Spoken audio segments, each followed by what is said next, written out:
Right then, we've got live here again. I've set it to record. Just start it off going, so that I can record any audio that I play into it. The pad control here is already in native mode, so it's looking, dark and unexciting. Inside of live, we've got battery open here, which I'm assuming everyone's familiar with, but it's a sampler which is generally used for drums and one-hits. It's got a grid which responds to different notes. You can see the notes here, like C1 for this track here, or this sample. We've got Allison, which is armed, is the keys. In live, which people probably recognise. Then a couple more with funny noises on.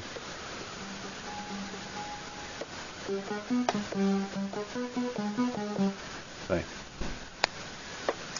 that's the lot of those there. Then this MIDI track, which is the MIDI monitor, I'll delete that, and then add a new MIDI track so you get the idea of how to do it. Put it on the left of all of the instruments because it's out of the way that way. You need to set the monitor to in because we want to use this to monitor the MIDI from the other tracks. Sorry, I've got a bit of a cold. The MIDI output you set to whichever MIDI port you've chosen in the max patch, or today I'm using the standalone version of it in the hope that it'll work. So whichever one you set to take notes in from your host, which I've set to MIDI 6.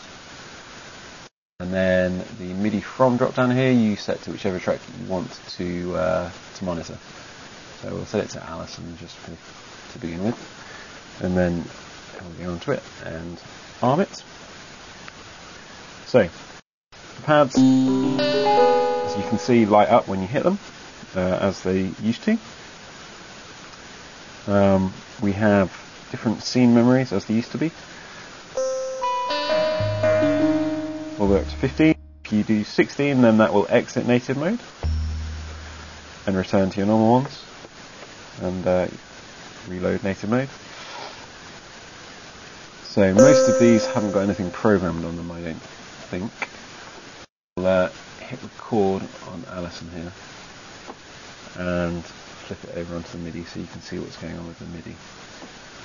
Move this up a bit. So the MIDI, scene 2.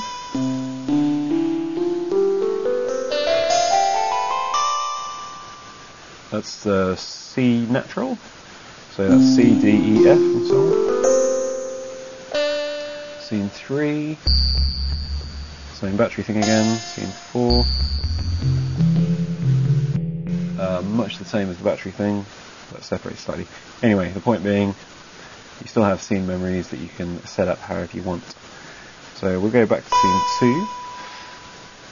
The way that you set these up is you press this value button here, and then select your key, then use the encoder to select whichever note you want it to be.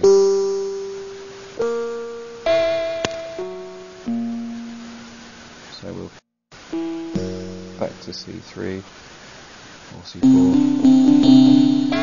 Any of these can be set however you want.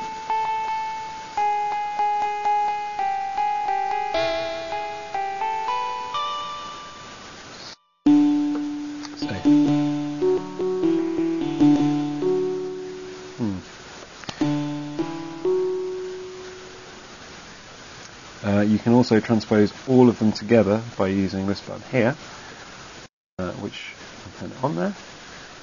Currently everything seems to think it's transposed up by 2 notes. No. See. No transposing. Up by 1, up by 2. 8, 9, 10. T10, 11, and 1 octave and nothing. I'm not quite sure why these are responding, but there you go.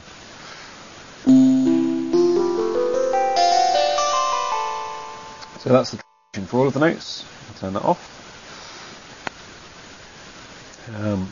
And we will stop this MIDI from recording. which would just to give you an idea of what the different values were set at. So we'll start another track recording, play something in.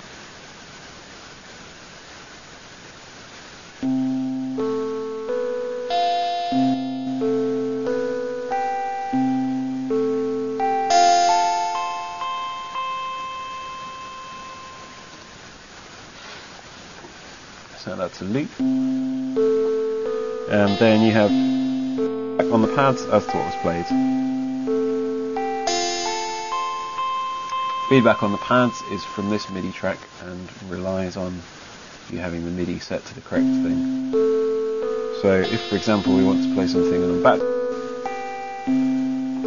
we'll arm it. At the moment you can see what's going on with the other track. We'll see what sounds we've got. Load up this scene earlier that I was talking about.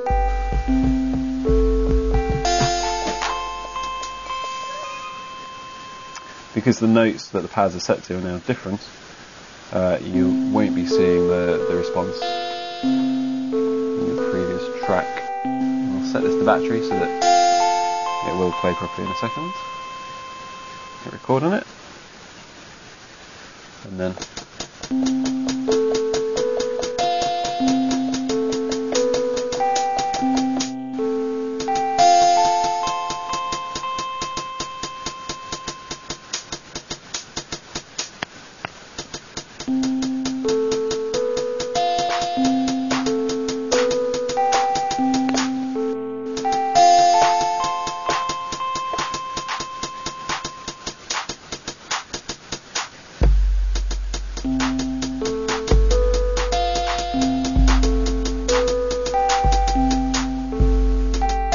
so again, we've got the response from these.